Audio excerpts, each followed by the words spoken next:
कोई नाम नहीं ले रही, हम स्क्रीन कट करेंगे क्योंकि ये अपनी पहचान खुद ही है जनाब, और लाखों करोड़ों इनके चाहने वाले, इनके फैंस हर जगह पर मौजूद हैं। हमारे साथ बिलाल आजम मौजूद है स्टूडियोज में और उनकी ट्रैवलिंग की दिलचस्प स्टोरीज हम उन्हीं से सुनेंगे। अस्सलाम वालेकुम बिलाल, कैसे हैं आप? Thank you so much. Good morning Bilal, और it's really good to have you here क्योंकि I have been a huge fan of yours myself. Being a traveller आपने, अच्छा वैसे ये चुना कैसे आपने नाम बीइंग अ ट्रैवलर, क्योंकि मैं भी बीइंग अ ट्रैवलर आपसे यही सवाल कर रहा हूँ।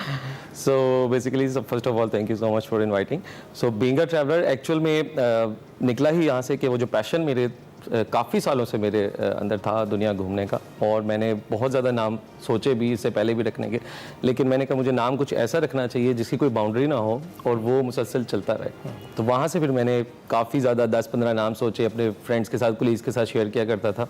तो 1 महीने बाद जाके मैंने फिर ये अपना ब्लॉग का भी प्रॉपर एक नाम डिसाइड किया था। तो मेरे कोलीग्स जो होते थे जब मैं जॉब करता था वहाँ पर उन्होंने मुझे हेल्प आउट किया और फिर वोटिंग करवाया करता था, और फिर एंड में आके ये एक नाम हो गया कि कोलीग्स को आपने फिर छोड़ दिया। और आपने, अच्छा ये भी एक बहुत बड़ा सवाल है, लेकिन इससे पहले 34 कंट्रीज, एक आम इंसान के लिए नामुमकिन सा लगता है कि इनका सफ़र करना और इतनी डिफरेंट जगहों पर जाना, और उससे भी एक और चीज़ कि खुद तो आप एक्सपीरियंस कर ही रहे हैं, आप लाखों लोगों के लिए और भी उसको कैप्चर भी कर रहे हैं, विच इज़ वेरी डिफ़िकल्ट। तो कैसा रहा पूरा तजर्बा अब तक का? सो बेसिकली अगर आप इसको एज अ जॉब लेते हैं तब ये आपके लिए बहुत मुश्किल है। अच्छा। लेकिन अगर आप इसको, आपका पैशन है, क्योंकि इसमें आपने ट्रैवलिंग भी करनी है और वीडियो फिल्मिंग भी करनी है, तो दोनों चीज़ों का ही आपको पैशन होना बहुत ज़्यादा ज़रूरी है। अगर आपका एक चीज़ है तो आप दूसरी नहीं कर सकते। हाँ। तो by virtue of my childhood मुझे शुरू से ही ट्रैवलिंग का भी शौक था फ्रॉम माई फादर, और वीडियो भी कैमरा मेरे फादर ने ही बड़ी जल्दी एज में ही मुझे, I think I was 6 year old, मुझे वीडियो कैमरा तभी मिल गया हुआ था।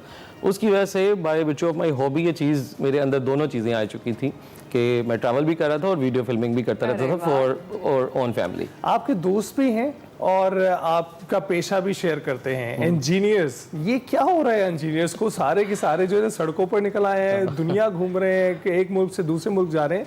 तो ये इंजीनियर्स में कोई खास ट्रेंड्स जो है इस वक्त चल रहे हैं? सो बेसिकली इंजीनियर्स का हमारी जो एजुकेशन होती है उसके अंदर ही ये सिखाया जाता है कि engineers can do anything and engineers can do wonders. तो होता ही है कि जब हम कोई एक प्रॉब्लम सॉल्व कर लेते हैं तो हमारी नज़र भी किसी दूसरी प्रॉब्लम की तरफ चली जाती है, या फिर किसी दूसरे पैशन की तरफ भी चली जाती है। तो वहां से फिर इंजीनियर्स को होता है कि यार ये काम कर लिया, ये अब ऑप्टिमाइज हो गया, let's move on to the next one. तो उस चीज के अंदर फिर वो जो परफेक्शन का भी एक आपको होता है कि यार इस चीज की तरफ जाना है, इसको मजीद एक्सेल करना है। चले वो भी मोमेंट बताएं व्हेन यू डिसाइडेड कि आप सब कुछ छोड़ के इसी तरफ जाना है। That was very very crucial moment basically. So मैंने एक्चुअल में डिसाइड, जॉब मैंने स्टार्ट की थी 2009 में, और 2011 में मुझे पता चल गया था कि मैं कॉर्पोरेट लाइफ का बंदा नहीं हूँ। वहाँ से फिर 2012 में मेरी इंटरनेशनल ट्रैवलिंग स्टार्ट हुई और मुझे ज़रा मज़ा आना शुरू हुआ। फिर मैंने कहा यार लाइफ ये वाली जीनी है जो फॉरेनर्स आगे लंबी लंबी ट्रैवलिंग करते हैं। सोचा यही था कि जल्दी मैं शायद 1-2 साल में ये कर लूँगा पैकअप, लेकिन उसकी प्लानिंग जो मुझे करनी पड़ी, जो अपना बैकअप बनाना पड़ा और जो अर्निंग रिसोर्सेज मुझे थोड़े से अलहदा से रेवेन्यू स्ट्रीम जनरेट करनी पड़ी, उसमें मुझे काफ़ी ज़्यादा टाइम लगा। अच्छा। और जब मैंने देखा now it is safe for me कि यार एक ऐसी रेवेन्यू स्ट्रीम्स अब मुझे आना शुरू हो गई हैं कि जब मैं ये एक लेने जा रहा हूँ एक चैलेंजिंग डिसीजन, तो मेरे पास फाइनेंशियल इश्यूज ऐसे ना खड़े हो जाए कि मैं अपने शौक की वजह से जो है अपने घर वालों को मुश्किल में डाल दूं। ये चीज़ें बड़ी इंपॉर्टेंट है बतानी। और क्योंकि मैं जो एक आम आदमी का सवाल होता है ये व्लॉग्स देख के, सबको लगता है ट्रैवल व्लॉगर्स के लिए बड़ी इजी मनी है ट्रैवलिंग, तो आप मौजें कर रहे हैं और आपको पैसे भी इतने सारे मिल रहे हैं, तो हर कोई अब यही चाहता है कि वो ट्रैवल व्लॉगिंग करे या वो ट्रैवल व्लॉगर बन जाए।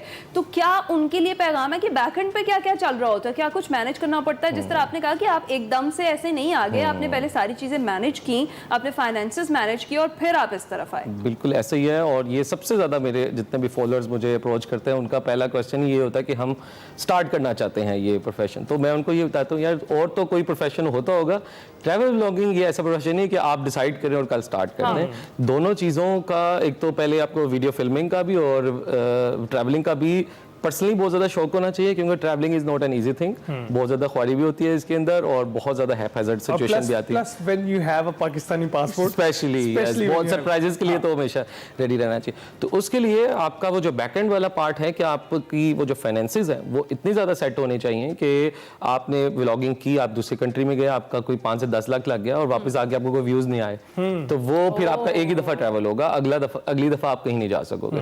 तो उसके लिए ये है कि आपको वो जो पेशेंस आएगा ना कि व्यूज़ नहीं भी आए, तो वो वही चीज़ आपको सस्टेनेबल रख सकती है कि यार ठीक है व्यूज़ नहीं आए लेकिन मुझे तो ट्रैवलिंग पसंद थी ना, मेरा वो शौक तो पूरा हो गया ना वीडियो का।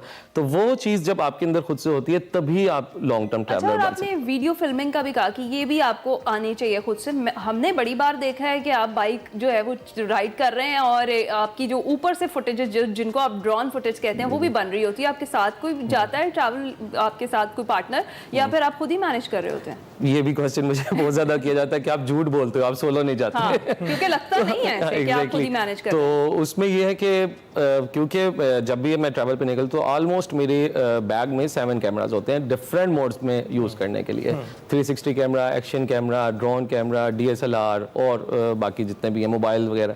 तो ड्रोन को मैं फिर जब यूज़ करता हूँ, मुझे अब इतनी प्रैक्टिस हो चुकी है कि मैं ड्रोन का जो हैंडल है वो ऑल्दो इट्स नॉट सेफ, मैं रिकमेंड नहीं करता, लेकिन क्योंकि बहुत ज़्यादा प्रैक्टिस हो चुकी है तो मैं उसको अपने हैंडल पे मैंने पूरा बनाया हुआ है सैंडल बाइक पे, और मैं सिर्फ अपनी 2 फिंगर से उसको ऑपरेट कर लेता हूँ और वो फॉलो मोड पे उसको लगा के कहाँ पे कहाँ लेकर जाना है। इंजीनियर भी है ना साथ जी, साथ, तो वो वाली टेक्निकलिटीज को भी हम फायदा उठा लेते हैं।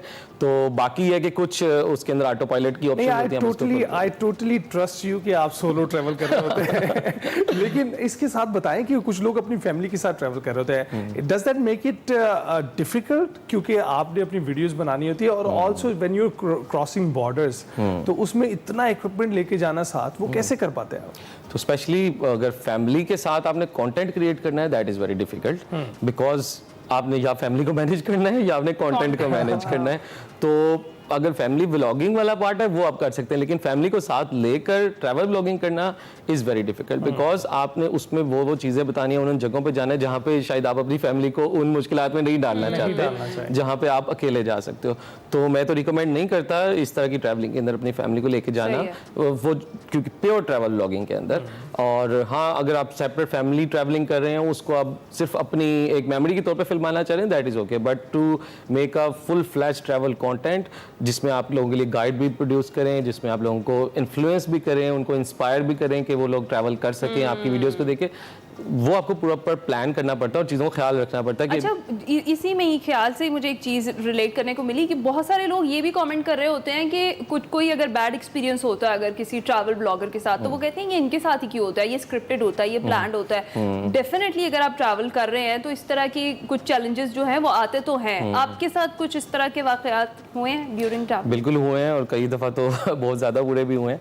तो एक्चुअल में स्क्रिप्टेड बाकियों को तो नहीं पता, लेकिन जो मेरी ट्रैवल कम्युनिटी है हमें अपना बहुत ज़्यादा पता है, जितने हम ट्रैवल ब्लॉगर्स आपस में कनेक्टेड हैं, तो हमें पता है कि किस तरह हमारी मुश्किलात आती है और हम फ़ौरन एक दूसरे को ही, जो ज़्यादा ट्रैवल करते हैं, हम फ़ौरन एक दूसरे से रब्ता भी करते हैं, एक दूसरे की प्रॉब्लम सॉल्व करने के लिए भी। वर्स्ट अभी तक कौन सा एक्सपीरियंस? सबसे वर्स्ट मेरे साथ अल्बानिया में हुआ था, जब मैं एक हॉस्टल में रह रहा था और रात को एक साइकोपैथ ने अटैक कर दिया था हमारे हॉस्टल के अंदर, शीशे दरवाजे तोड़ते, खून और खून हर जगह के ऊपर। तो वो अपने जैसे जान बचा के मैं तो इवन अगले शहर में भी गया, अगले मुल्क ही में भाग गया था बस। व्लॉग भी बनाया, बिल्कुल मैंने वो फिल्माया था पूरा।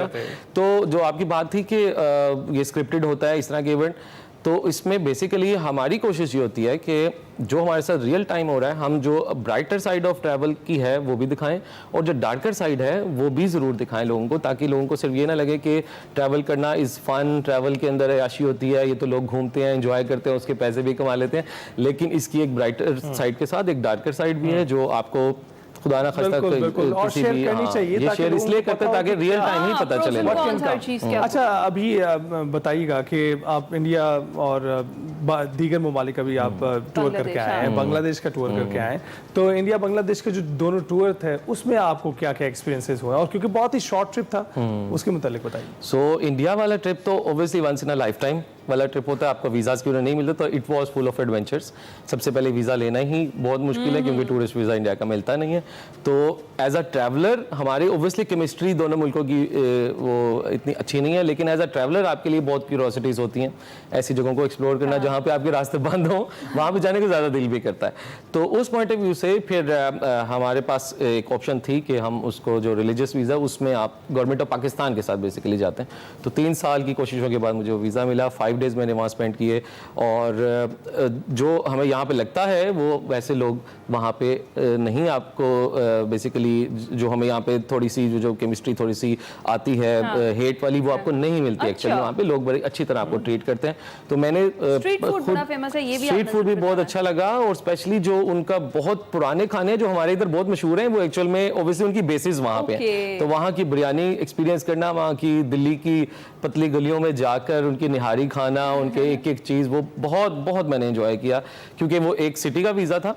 तो 4 से 5 दिन हमने वो दिल्ली को जितना मैं मैक्सिमम एक्सप्लोर कर सकता था, वहाँ की हिस्ट्री और फूड वगैरह, इवन लोग भी, तो बहुत ज़्यादा अच्छा लोगों ने वेलकम किया, और खाने वगैरह भी मैंने बहुत एंजॉय किया। बांग्लादेश का मैं स्पेशली कहूँगा क्योंकि ऑब्वियसली उधर भी हमारी हिस्ट्री कुछ ऐसी रही है, तो मुझे एक्सपेक्टेशन वहाँ से ज़्यादा थी कि शायद वो वाली वाइब्स आपको ना मिले, बट मैं बिल्कुल सरप्राइज हुआ कि जब एक एक बंदे से मिलने के बाद जब मैं किसी को बताता था कि मैं पाकिस्तान से हूँ, बिकॉज हिंदी बोलने वाले वहाँ पे ज़्यादातर इंडियंस आते हैं क्योंकि बॉर्डर इंडिया का लगता है, तो इनिशियली मुझे वो इंडियन ही समझते थे। लेकिन जैसे मैं बताता था कि मैं पाकिस्तान से हूँ, तो वो उनके फेस के ऊपर जो एक सेपरेट स्माइल आती थी, वो होती थी कि 2 बिछड़े हुए भाई मिले एक्चुअल में। तो वो मुझे फिर एक पर्सन से नहीं, हर एज ऑफ पीपल से मैं मिला, और हर एक से वो जो आपको वाइब मिली, बहुत ही मुझे ज़्यादा अच्छा लगा। जाने से पहले लोग मुझे ये कहते हैं यार बांग्लादेश में देखने को क्या है, बस सादा सा मुल्क है, टूरिज्म भी नहीं है और वो फैंसी भी नहीं है। तो मुझे ज़्यादा था ही कि मैंने लोगों से मिलना है एक्चुअल में। तो एक्चुअल में यही वो बात है कि जो ट्रैवलर है उसके लिए कई जगहों पे डेवलपमेंट जरूरी होती है, कई लोगों पे लोगों का एक्सपीरियंस जरूरी होता है। तो जो सिर्फ फैंसी ट्रैवलिंग करना चाहते हैं वो सिर्फ उन मुल्कों को टारगेट करते हैं। जो लॉन्ग टर्म ट्रैवलर होता है वो हर तरह के मुल्क को, हर तरह की तरह बहुत सारे लोग इन ममालिक का दौरा करना चाहते हैं, लेकिन जो लोग नहीं कर पाते वो आपकी वीडियो से कर रहे होते हैं। तो अच्छा, अब जो लोग वहां जाना चाह रहे हैं, कुछ लोग व्लॉगिंग भी करना चाह रहे हैं, क्या टूल किट बताएंगे आपको कि शुरू कहाँ से करें? शुरू तो मैं कहूँगा कि सबसे पहले तो आपने अपने कॉन्फिडेंस जो क्रिएट करना होता है ना, वो अपने मोबाइल से स्टार्ट करें। खुद से कोई इन्वेस्ट करने की ज़रूरत नहीं है, क्योंकि सबसे ज़्यादा लोग, मुझे याद है कि मैं एक दफ़ा बादशाह मस्जिद की इधर जो हमारी लाहौर की फूड स्ट्रीट है वहाँ पे कुछ मैं व्लॉगिंग कर रहा था, और एक लड़का दूसरे शहर से आया हुआ था और उसके हाथ में कोई 10-12 डिफरेंट इक्विपमेंट थे बहुत महंगे, और वो महंगे इक्विपमेंट लेते हुए मुझे कुछ फ़ैन फॉलोअर्स मिल गए उस साइट के ऊपर। तो उसने कहा यार ये कोई यूट्यूबर है। वो मेरे पास आया कि सर मैंने ये सब कुछ ले लिया, मुझे बताएं कि मैंने इसको स्टार्ट कैसे करना है।